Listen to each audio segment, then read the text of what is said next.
future is already here. So William Gibson is a science fiction writer. He says the future is already here, it's just not evenly distributed.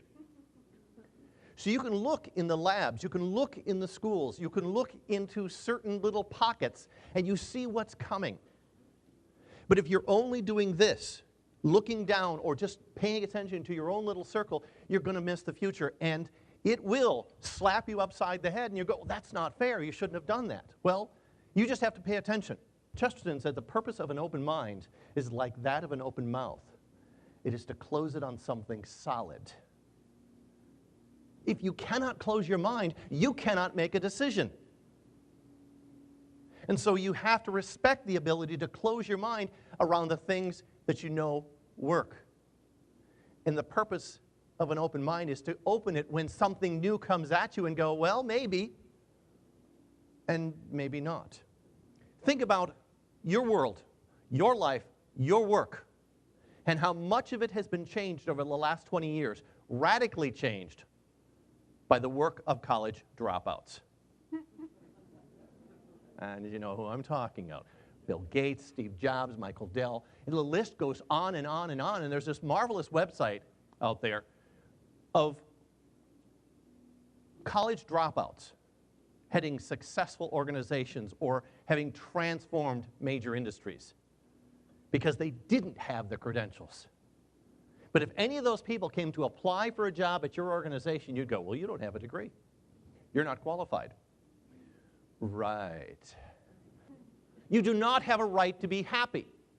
Because if you have a right to it, it means someone has to provide it for you. And that's a very dangerous place for us to be. So I went and looked at the transfer house. And it's great that you saved this because it's a symbol for the community. And then I went and looked inside of it. And you understand that the symbol for the city is just a skeleton now? It's a dead thing? Huh? Seriously, people? You got to do something with this. Maybe a coffee shop, but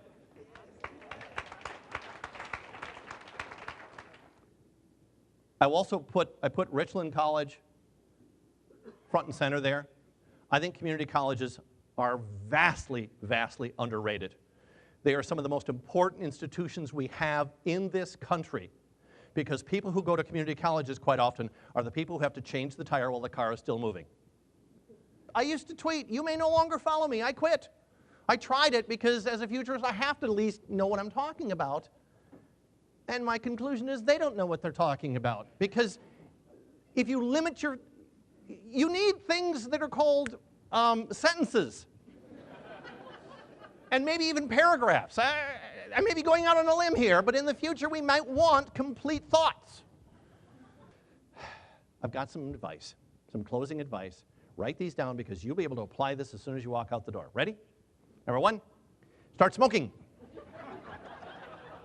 Now, my dad was a radiologist, my mom a nurse. My point is not to take up smoking, but smoke them if you got them. There are worse things. Take up conversation. Talk to people. Get up from your desk, face to face. I don't know where the future is going, but I believe in our ability to innovate, to create, to connect across boundaries, invent, discuss, converse, and build the future right here and now. Thank you very much. Welcome to the future.